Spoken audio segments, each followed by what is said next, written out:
Le soir étant venu, il arriva avec les 12 disciples. Pendant qu'ils mangeaient, Jésus prit du pain.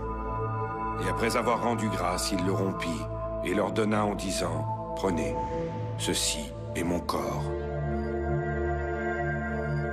Il prit ensuite une coupe. Et après avoir rendu grâce, il la leur donna en disant, « Buvez-en tous, car ceci est mon sang. Le sang de l'Alliance, qui est répandu pour plusieurs, pour la rémission des péchés. »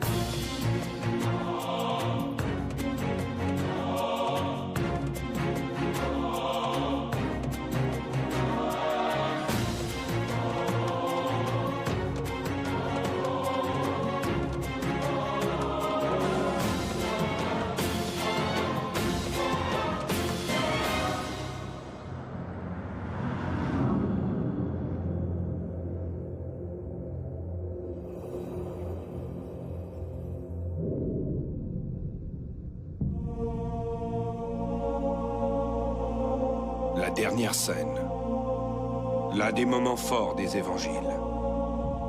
C'est au cours de ce repas, son dernier au milieu des apôtres, que le Christ signe son alliance en partageant le pain et le vin. Cet épisode a inspiré de grands artistes, Léonard de Vinci, El Greco, Salvador Dali. Et pour les amateurs de mystère et d'occultisme, c'est à ce moment qu'apparaît l'un des objets les plus mystiques qui soient. Le Saint Graal, la coupe de la dernière scène. On a des témoignages dans la littérature celtique qui rappellent le Graal. Il n'y avait pas d'histoire de trésor lorsqu'il est arrivé. En fait, oui, il y avait des histoires de trésors. Il y en a toujours eu.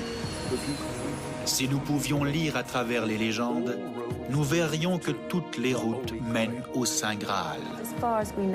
En autant que je sache, il n'y a pas encore de Saint Graal à découvrir. C'est totalement risible. En 2003, Dan Brown publie Le Code Da Vinci, où il propose une interprétation peu connue, mais déjà très controversée du Saint Graal. Le livre propulse à nouveau la quête millénaire du Saint Graal à l'avant-scène de l'actualité.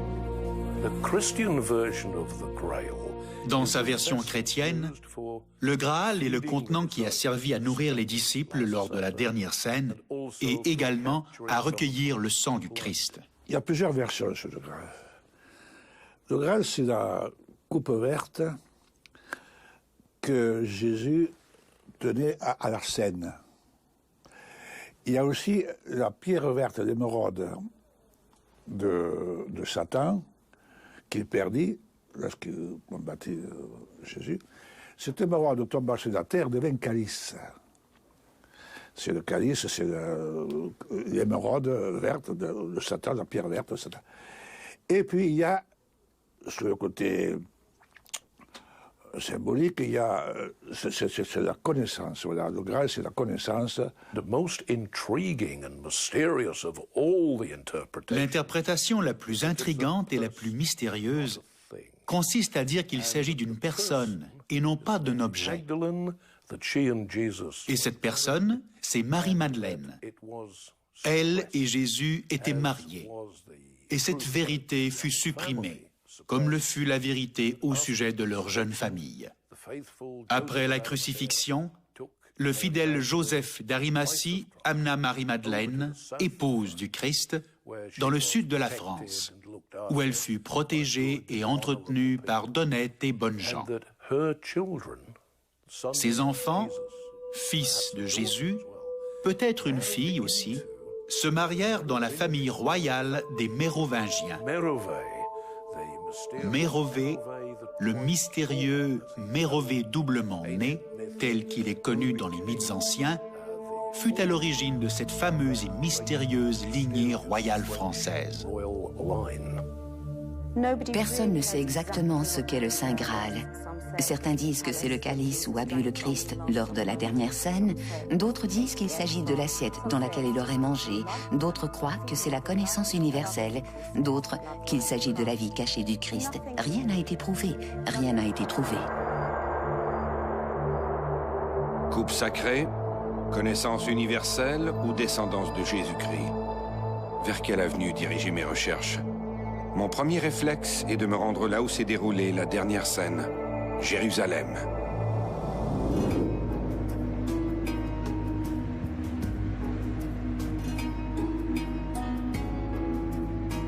La vieille ville de Jérusalem est une enclave à l'intérieur même de la grande cité, qui compte près de 750 000 habitants. Ici, les rues étroites sont interdites à toute circulation automobile. De hautes murailles construites au XVIe siècle par le sultan Soliman le Magnifique entourent la vieille ville, divisée en 4 quartiers, arméniens, juifs, chrétiens et musulmans.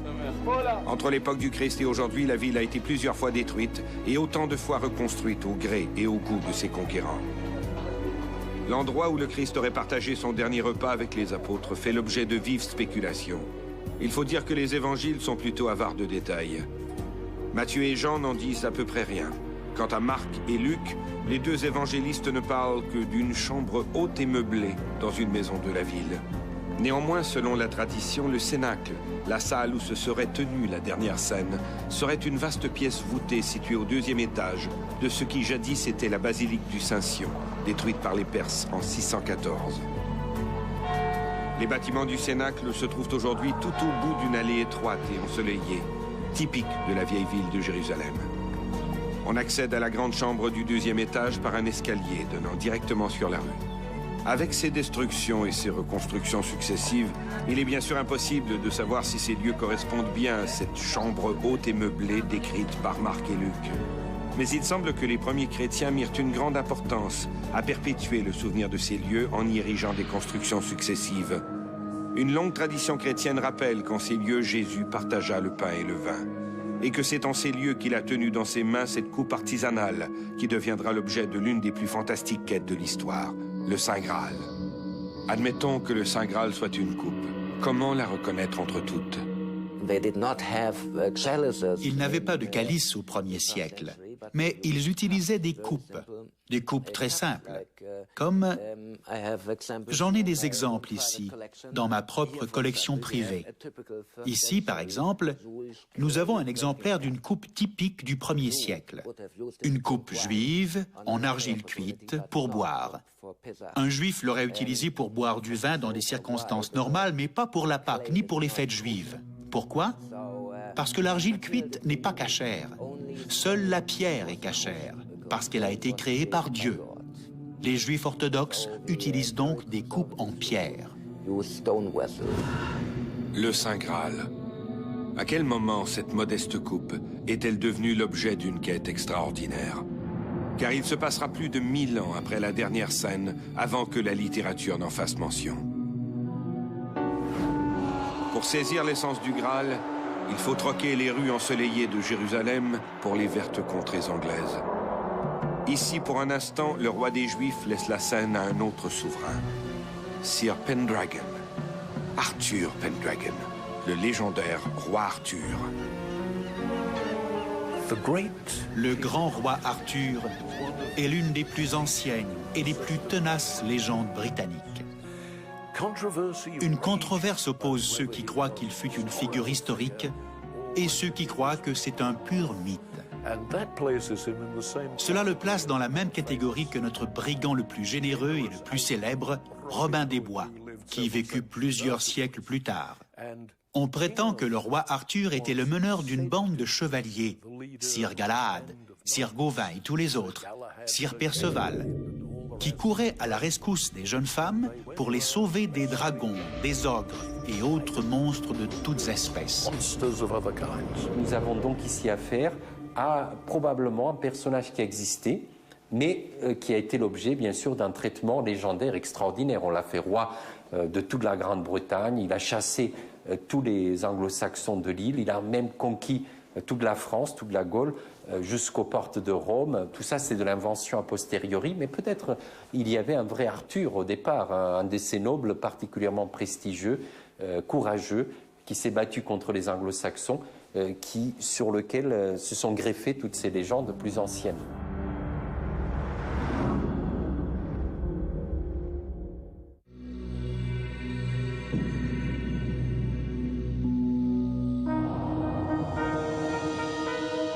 C'est dans l'un des volets de son épopée des Chevaliers de la Table Ronde, écrite dans la deuxième moitié du XIIe siècle par Chrétien de Troyes, qu'apparaît le légendaire roi Arthur à la quête du Saint Graal.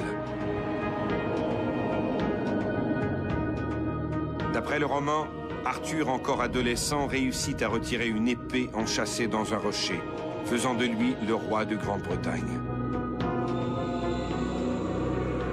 Une fois couronné, Arthur charge ses plus courageux compagnons, les légendaires Chevaliers de la Table Ronde, de retrouver le Graal. Chrétien de Troyes écrit le conte du Graal. Il dit qu'il utilise des histoires plus anciennes, et c'est probable. On a des témoignages dans la littérature celtique qui rappellent le Graal, c'est-à-dire ces vases d'abondance qui appartiennent à la mythologie celtique, que l'on va chercher à la suite d'une très longue navigation et que l'on rapporte aux mortels. On peut se plonger, on retrouve la vie, où les blessures sont guéries, et puis il ne s'épuise jamais, il donne toujours de la nourriture. Mais Chrétien de Troyes, je vous le dis, c'est un clerc. Donc nous sommes dans un contexte extrêmement religieux, catholique, et Chrétien transforme le Graal en une relique christique. Arthur participe à la quête du Graal. Mais depuis Chrétien de Troyes, ce sont ses chevaliers, en particulier Perceval et Gauvin, qui cherchent, qui quêtent le Graal. Si vous voulez, Arthur passe au deuxième plan, et ce sont les chevaliers de la Table Ronde, les chevaliers de son entourage, qui le remplacent. C'est ça la quête du Graal. Selon le roman, seul Galahad, le plus pur de ses chevaliers, parviendra à s'approcher du calice sacré. L'aventure des chevaliers de la Table Ronde s'achève sur la bataille de Camlann, un affrontement sanglant durant lequel Arthur est gravement blessé par son fils renégat Mordred. Agonisant, le roi est amené dans l'île d'Avalon, où il s'éteint. Quant au Graal, le récit de Chrétien de Troyes est resté inachevé, avec la mort prématurée de l'auteur, laissant le Graal dans un flou à la fois historique et géographique. Glastonbury, dans le Somerset, est un lieu incontournable sur les traces du roi Arthur. On raconte que ces lieux seraient la légendaire île d'Avalon. Qui plus est, à en croire une vieille tradition celtique, c'est aussi à Glastonbury que le Graal aurait été dissimulé. On prétend qu'au lendemain de la Passion du Christ, Joseph d'Arimathie, celui-là même qui utilisa le Graal pour recueillir le sang de Jésus, aurait fui Jérusalem, emportant avec lui la précieuse relique. Joseph d'Arimathie aurait débarqué à Glastonbury, où il aurait érigé une petite chapelle. C'est quelque part sur ces terres qu'il aurait ensuite dissimulé le Graal. À Glastonbury, la plus célèbre abbaye de Grande-Bretagne aurait été construite selon une légende celtique sur les ruines de la chapelle de Joseph d'Arimathie. Il y a plusieurs siècles, on a fait une découverte à l'abbaye de Glastonbury. Enterré à 15 pieds de profond, soit 2 fois la profondeur habituelle d'une sépulture normale, un cercueil de chêne portait l'inscription suivante. Ici repose le roi Arthur et sa deuxième épouse, Guenièvre. Après cette découverte, les dépouilles furent déplacées et inhumées de nouveau en 1278 à l'intérieur de l'abbaye. Aujourd'hui, 2 plaques commémoratives rappellent les lieux de cette découverte. Quant au Graal, il existe, à proximité des ruines de l'abbaye, un puits appelé Puits du Calice. C'est ici que Joseph d'Arimathie aurait jeté le Graal. Rien pourtant ne semble indiquer qu'il ait jamais été trouvé à cet endroit. Si le Graal que je cherche n'est plus au fond de ce puits, et s'il est toujours caché quelque part, il me faut chercher ailleurs.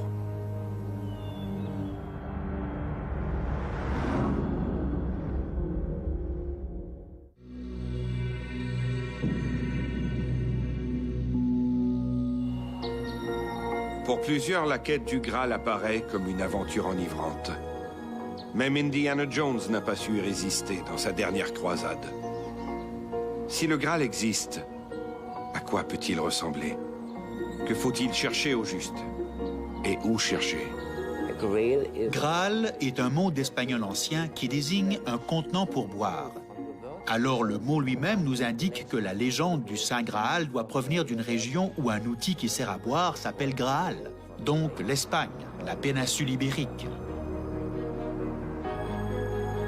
Dans la grande cathédrale de Valence en Espagne, les visiteurs peuvent voir une remarquable relique.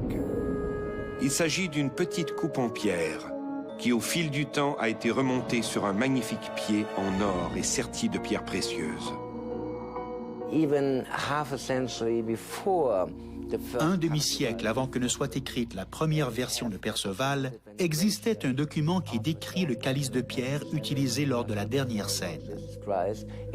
Ce document était dans un monastère du nord de l'Espagne, San Juan de la Peña, au pied d'une montagne appelée Mont Salvatores, ou en dialecte occitan, Mont Salvache.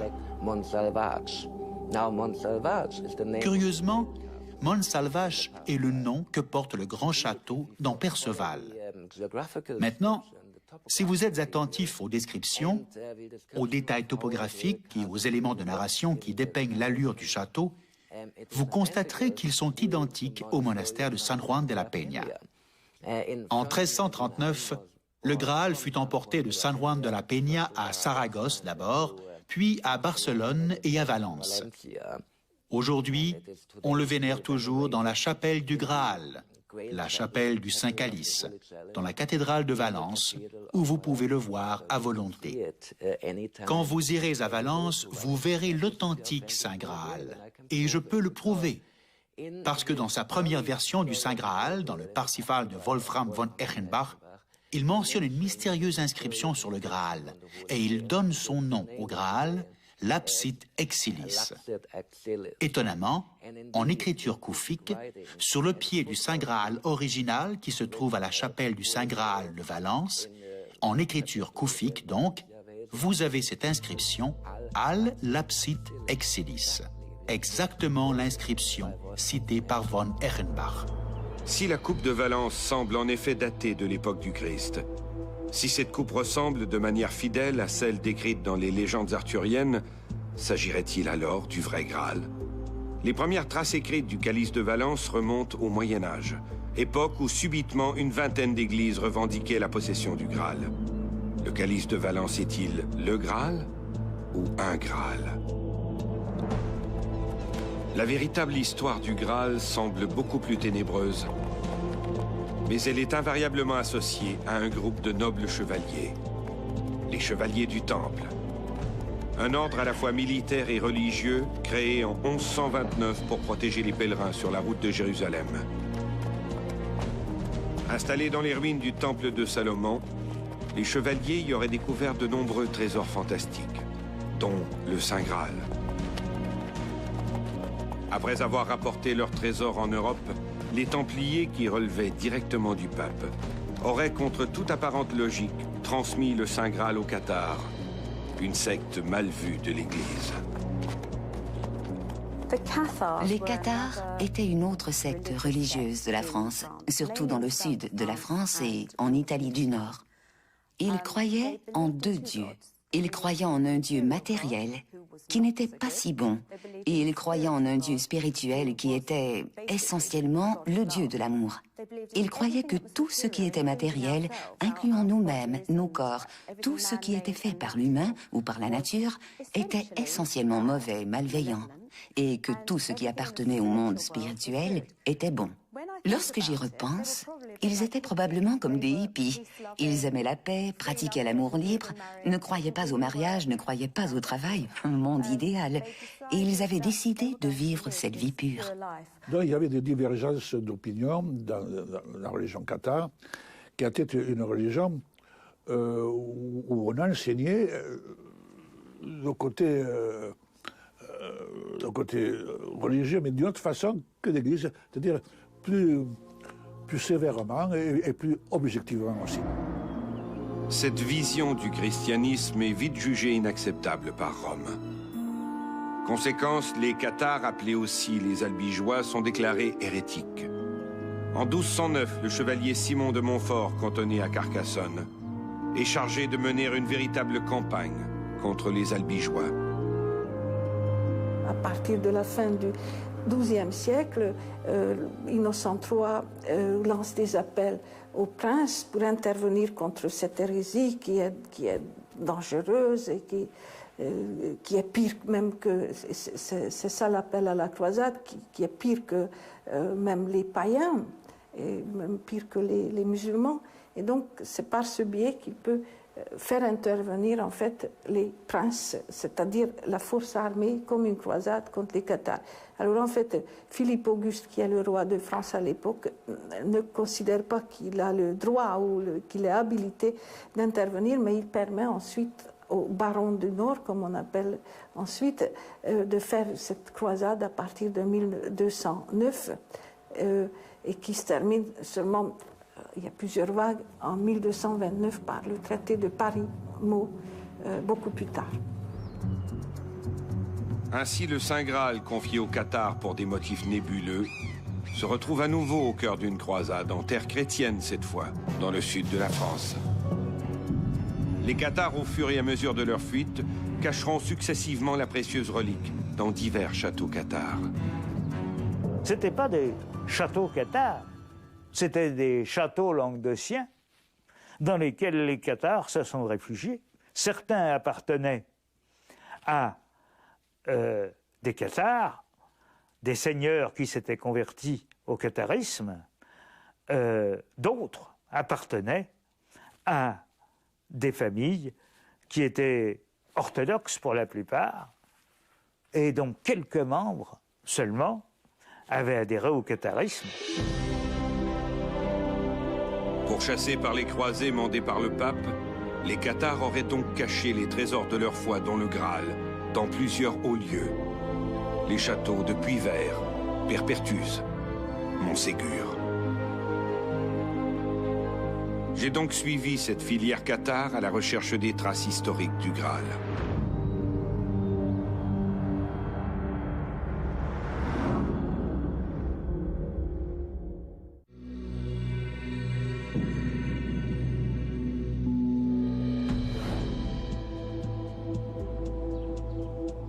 La première attaque par les forces catholiques contre les Cathares eut lieu au château de Puyvert.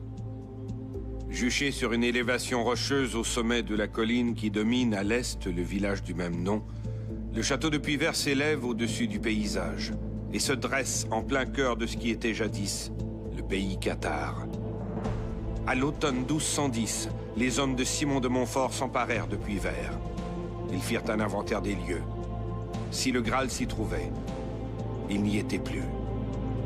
Après la chute de Puyvert, les Cathares ont fui, en quête d'un nouveau havre de paix.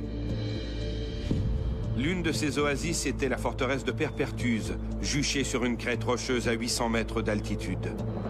En 1240, le château de Perpertuse tombe à son tour aux mains des forces françaises. Lorsque les hommes du roi investissent les lieux, nulle part ils ne trouvent le légendaire Graal, sans doute emporté sous des cieux plus cléments. Un petit groupe de Cathares ont fui les persécutions après la chute de Puyvert et la prise de Perpertuse pour se réfugier à Montségur. Les gens qui s'étaient réfugiés à Montségur, le siège a duré 9 mois. Mais vous avez un siège de 9 mois comme ça, bon, ils ont résisté tant qu'ils ont pu. Donc, ça marque le siège, ce siège marque la résistance cathare par rapport à l'envahisseur. La forteresse de Montségur, qui se dresse sur un piton rocheux de 1200 mètres, est quasi inaccessible. L'endroit est si imprenable qu'il faudra 3 sièges pour en déloger les habitants. Mais à Noël 1243, une poignée de croisés réussissent à monter jusqu'à la forteresse, où ils se rendent maîtres de la tour de guet. C'est le début de l'assaut. Pendant 3 mois encore, les Cathares vont résister. Mais le 1er mars 1244, Pierre-Roger de Mirepoix, le seigneur de Montségur, se voit forcé de négocier la reddition de la place forte. Plus de 200 Cathares qui refusent de renier leur foi sont brûlés sur le bûcher. On sait que les Cathares, visiblement, étaient au courant de leur arrestation imminente. À partir de là, ils ont très bien pu faire partir des trésors. 4 de leurs guides de montagne les plus braves transportaient avec eux, et je cite, « les trésors de leur foi ». Certains experts de l'histoire des Cathares suggèrent que ce qu'ils transportaient, c'était le Graal.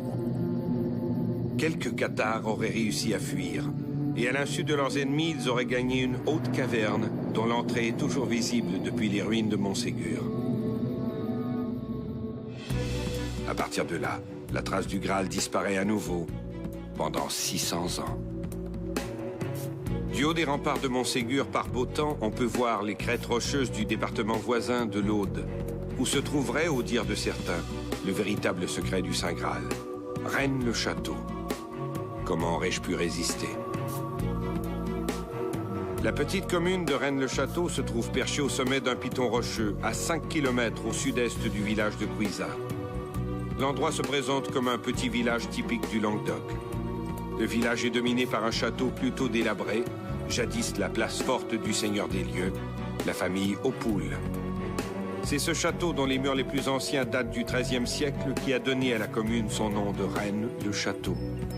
À première vue, rien ne distingue ce village des autres petites communes de la région. Cependant, à l'entrée du village, la mairie a fait installer un panneau d'interdiction qui rappelle aux visiteurs que les fouilles sont interdites sur le territoire de la commune. Depuis plus de 50 ans, ce petit village attire des chasseurs de trésors venus du monde entier. Et tout ça à cause d'un petit curé de campagne, Béranger Saunière. Donc l'affaire de Rennes-le-Château, c'est en France, à la fin du 19e siècle. C'est l'histoire d'un pauvre curé de campagne qui s'appelle Béranger Saunière et qui est dans un petit village pauvre avec une église qui tombe en ruine et il entreprend des travaux de restauration. Et à l'occasion de ces travaux, il va faire une découverte. On ignore de quelle nature exactement, mais la légende dit qu'il a trouvé un trésor. Il ne cherchait pas un trésor. Il n'y avait pas d'histoire de trésor. Oui, il y avait des histoires de trésors dans la région. Et il y en a toujours eu. Mais ce genre de légende est lié à ce genre d'endroit. Henry Lincoln, l'un des 3 auteurs de l'énigme sacrée, The Holy Blood and the Holy Grail, s'est tellement investi dans cette histoire qu'il a quitté sa verte Angleterre pour s'établir en permanence à quelques kilomètres de Rennes-le-Château. En sa compagnie, j'ai visité les lieux.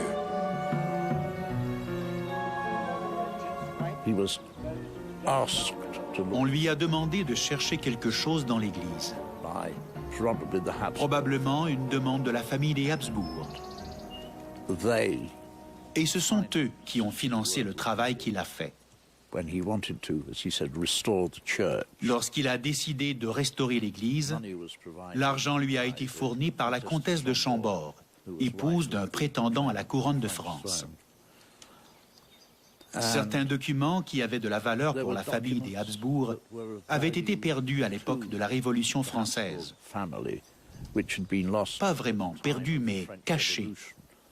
Et on savait qu'ils étaient dissimulés quelque part dans l'église. Le parfait alibi pour justifier la présence de quelqu'un qui creuse dans l'église n'est-il pas d'avoir le curé de la paroisse qui restaure le bâtiment? C'est ainsi que cette histoire de trésor a commencé à se développer. Avec l'aide de quelques paroissiens, Saunière entreprend de rénover l'église. En juillet 1887, en déplaçant la pierre d'autel, les maçons mettent à jour 2 piliers visigoths. La rumeur d'un trésor s'est tout de suite répandue lorsqu'il fit la découverte. Sous le maître-autel, un petit magot, une collection de ce qu'il décrira comme des médailles sans valeur ayant appartenu à des nobles. La découverte fut tout de suite rapportée par les 2 ouvriers qui l'avaient aidé à soulever les pierres sous lesquelles il découvrit ces objets. Cette découverte déclenche chez l'abbé Saunière de curieuses lubies. On le voit arpenter les rues du village, le regard perdu au loin. On le surprend même dans le cimetière situé derrière l'église à altérer les inscriptions portées sur des pierres tombales. Qu'est-ce qui a bien pu changer ce pauvre curé de campagne? Qu'a-t-il trouvé? Et surtout, que cherche-t-il? Au cours des mois et des années qui suivirent, il se mit, par exemple, à creuser le cimetière, même durant la nuit. Les villageois ne s'en aperçurent pas avant un bon moment. Mais lorsqu'ils comprirent que lui et Anne-Marie, sa bonne, avaient creusé dans le cimetière et manipulé plusieurs tombes, ils furent très en colère et allèrent même jusqu'à porter plainte à la police. Tout au long de ses recherches méticuleuses, l'abbé Saunière est constamment accompagné par sa fidèle servante Marie Desnarnaud. Était-elle dans le secret?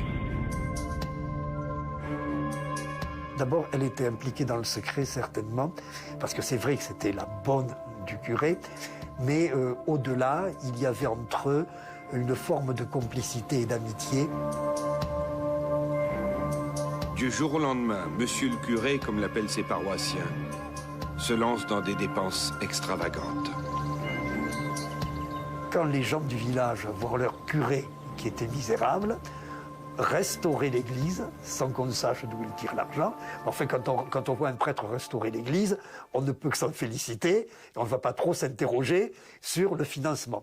Mais quand ensuite ce prêtre achète des terrains, fait bâtir des maisons et même une tour, aménage des jardins, commande son rhum jusqu'en Jamaïque, évidemment on se pose des questions. Ce n'est quand même pas avec des messes, même s'il avait augmenté de 10% pour sa messe, qu'il aurait pu régner sur un trésor comme celui-là. Le simple curé de campagne mène un train de vie princier. La fortune subite de l'abbé Saunière et le silence inexplicable des autorités religieuses font jaser.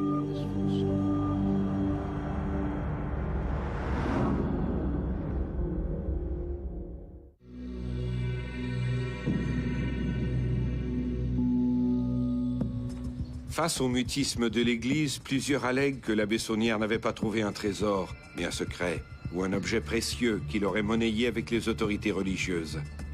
S'agirait-il du fameux Graal, dont la trace s'était évanouie dans la région 600 ans plus tôt?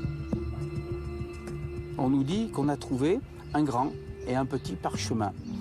Le grand et le petit parchemin sont probablement des faux, très bien faits, je dirais des vrais faux, probablement fabriqués par le marquis de Cherizet, qui savait beaucoup de choses. Et lorsqu'on dit que ces manuscrits sont faux, peut-être sont-ils faux, mais ils sont construits avec des éléments historiques authentiques. C'est ce qui fait leur valeur, c'est que même si on part sur un élément faux, il y a une piste qu'on remonte qui est historique, archéologique et tangible. Et c'est cette piste qu'a trouvée Béranger Saunière. Après le don de la marquise de Chambord, la comtesse de Chambord, pardon, qui lui donne une première somme d'argent, il entame des travaux. On peut supposer qu'en entamant ces travaux, il va commencer à découvrir quelque chose. Et c'est cette découverte qui va le rendre immensément riche, puisqu'on estime sa fortune à l'équivalent d'1 milliard de nos centimes de francs anciens, ce qui fait quand même quelque chose de colossal. Il semble que ce soit les Habsbourg qui lui fournissaient l'argent. Et il y a certaines preuves. Il avait préadressé des enveloppes, un bon nombre d'enveloppes, à l'adresse d'une banque à Budapest. Budapest était la capitale du royaume des Habsbourg, qui le payait sur son compte en banque. Si l'abbé Saunière partait pour de mystérieux voyages pendant lesquels il était absent du village pour des périodes d'environ 1 semaine, on croit qu'il se rendait à Budapest pour en rapporter de l'argent comptant, pour vivre de cet argent. Mais lors du déclenchement de la Première Guerre mondiale, en 1914, il commença à avoir des problèmes d'argent. Il ne pouvait plus se rendre à Budapest, et l'argent devenait un problème. Et avant que la guerre ne se termine, il était mort. L'abbé Saunière s'éteint le 22 janvier 1917. Il lègue tous ses avoirs à Marie Desnarnaud, sa fidèle et dévouée servante.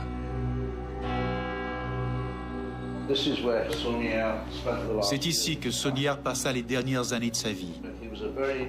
Mais c'était un homme dérangé et très inquiet. C'est ici qu'il s'est tiré un coup de fusil. Il est tombé dans la porte d'entrée, là. Puis, il s'est traîné sous le porche, et c'est là que Marie l'a trouvé. Il a agonisé quelques jours, puis il est mort. C'est ici qu'il a passé les dernières années de sa vie. C'était son bureau, sa bibliothèque. Durant toutes ces années passées à Rennes-le-Château, l'abbé Saunière a volontairement parsemé son domaine de plusieurs indices, menant, pense-t-on, au trésor de Rennes-le-Château, peut-être même au Saint Graal. Pourquoi nous a-t-il laissé ces bizarres indices? Pourquoi ne pas avoir tout avoué? Que savait-il que nous ne savons pas? Et nous devons nous poser la question, qu'a-t-il dit lors de sa dernière confession? Le prêtre qui l'a entendu a refusé de lui donner l'absolution. C'était une terrible chose à faire à un prêtre, le laisser sentir qu'il mourrait sans le pardon de l'Église. On ne lui donna l'absolution qu'aux funérailles, mais c'était plusieurs jours plus tard. Alors oui, c'était un homme dérangé et malheureux à la fin de sa vie. Pour quelle raison l'Église a-t-elle traité ainsi l'un de ses fidèles, un prêtre de surcroît, au moment de sa mort? Qu'a-t-il fait ou qu'a-t-il trouvé pour lui mériter cette disgrâce tardive? Et surtout, qu'est-il arrivé à sa fortune inexplicable? Marie était privée de la source de son argent puisqu'elle n'avait pas accès au compte en banque de Saunière. Après la mort de Béranger Saunière, Marie de Narnaud est pauvre. Elle est pauvre pourquoi? Parce qu'elle a hérité de domaines, mais finalement, elle n'a pas hérité d'argent. Et bien qu'elle ait entretenu la légende de l'abbé Saunière trouveur de trésors, elle déclarait souvent « Les habitants de Rennes-le-Château marchent sur de l'or et ils ne le savent pas. Avec ce que l'abbé a laissé, on pourrait nourrir Rennes-le-Château pendant plusieurs générations, il en resterait encore. » Et malgré tout, elle n'arrivait pas à payer les impositions sur le domaine. Elle n'avait pas d'autre choix que de vendre lentement chacun des meubles, simplement pour survivre. Si Marie de Narnaud a vécu dans la pauvreté, le fameux trésor de l'abbé Saunière était-il demeuré à Rennes-le-Château?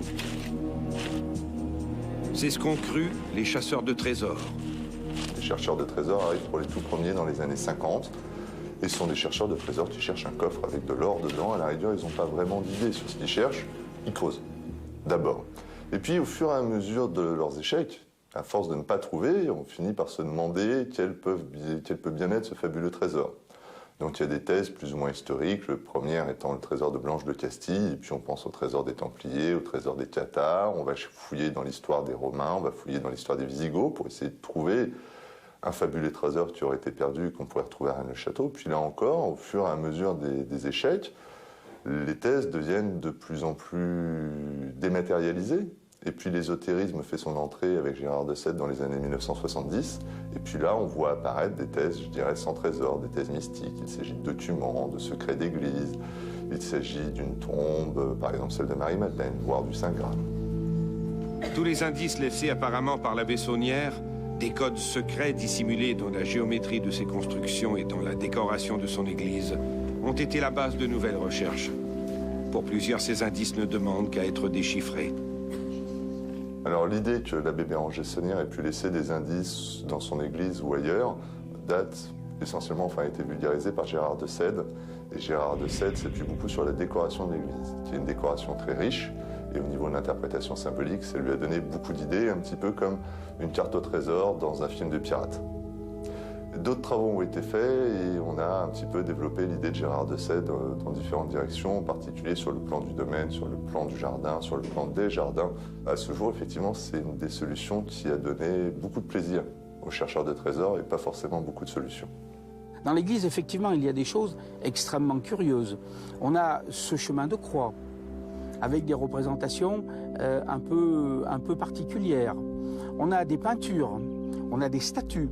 Par exemple, on a des statues au nombre de 5, et si on prend la première lettre de tous ces saints, eh bien vous avez Sainte-Germaine, Saint-Roch, jusqu'à Marie-Madeleine, et les lettres des socles sont faites de telle façon que lorsque vous prenez les initiales, eh bien vous obtenez le mot Graal. Si vous vous arrêtez et que vous prenez le temps de regarder sujet par sujet, vous avez effectivement des pistes qui vous montrent, non pas l'endroit final, mais que Saunière a pris quelque chose d'extraordinaire.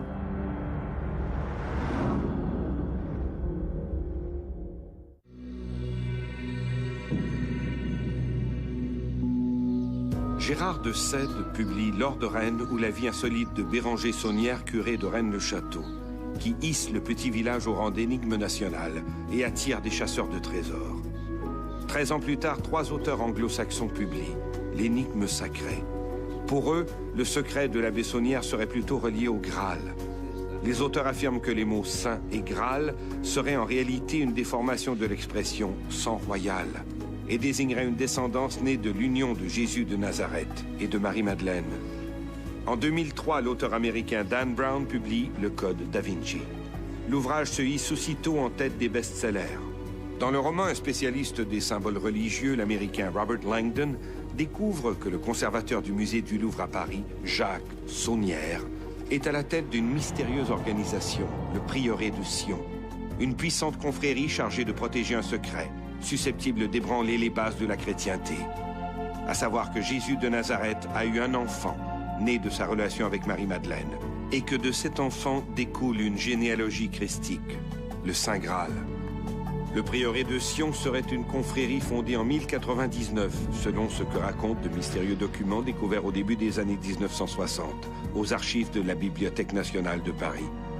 On y retrouve des feuillets dactylographiés renvoyant à des références historiques, des manuscrits codés, qui seraient des facsimilés de ceux découverts par la Bessonnière à Rennes-le-Château, ainsi qu'une liste des dirigeants du Prieuré de Sion depuis sa fondation, incluant des personnages illustres comme l'alchimiste Nicolas Flamel, Nostradamus, Léonard de Vinci. Et le dernier nom de cette liste est Pierre Plantard. Pierre Plantard avait envie qu'on parle de Pierre Plantard. Et il s'est jeté sur Rennes-le-Château pour essayer d'en tirer profit, essayer de se mettre en avant. Et donc Pierre Plantard, lui, s'est accroché à l'hypothèse du secret. Et le secret, dont nous n'avons pas encore parlé, c'est que Jésus s'était marié avec Marie-Madeleine, qu'ils avaient eu des enfants, que ces enfants avaient régné sur la France et que Pierre Plantard était le dernier descendant. Donc Pierre Plantard se présentait comme ayant à la fois le sang du Christ et le sang royal coulant dans ses veines. Et pour faire valoir ses idées, et y compris d'ailleurs sa candidature au trône de France, il a monté une association qu'il a appelée le Prieuré de Sion. Et l'association avait pour but l'entraide des membres. Ça n'était donc nullement une société secrète. Sur le Prieuré de Sion, il peut y avoir beaucoup d'élucubrations. J'ai cru comprendre que sur Léonard de Vinci ou sur d'autres sujets, Marie-Madeleine, le Christ, il pouvait y en avoir beaucoup. Mais c'est pas ce qu'on demande à un roman. Ce qu'on demande à un roman, c'est de faire rêver les gens. Et le Da Vinci Code a fait rêver tout le monde.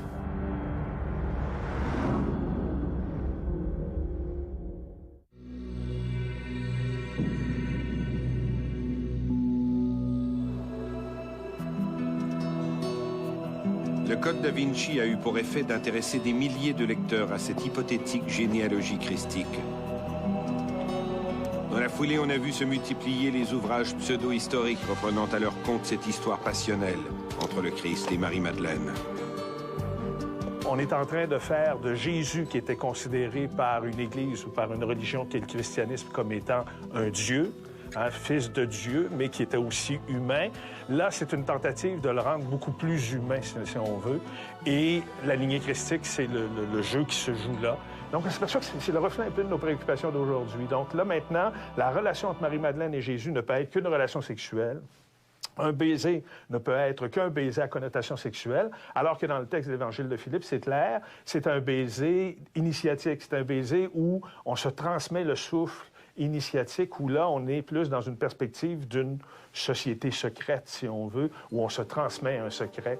Alors, c'est un peu ça, c'est ce qu'on voit actuellement. C'est une relecture que nous faisons de Marie-Madeleine en fonction de nos besoins d'aujourd'hui, où là, c'est l'émancipation de Marie-Madeleine, si on veut, après celle des années 60 qu'on a connue. Si le Saint Graal a vraiment été transmis au cours des siècles, ce n'est pas dans les pages du roman de Dan Brown qu'il faut le chercher. Et si le Graal est plutôt la représentation symbolique d'un savoir universel, il faut croire que cette connaissance n'est pas sur le point de nous être révélée. Pour résumer cette histoire, je pourrais faire une blague et dire « Cette histoire est totalement vraie. Seuls tous les faits ont été changés. »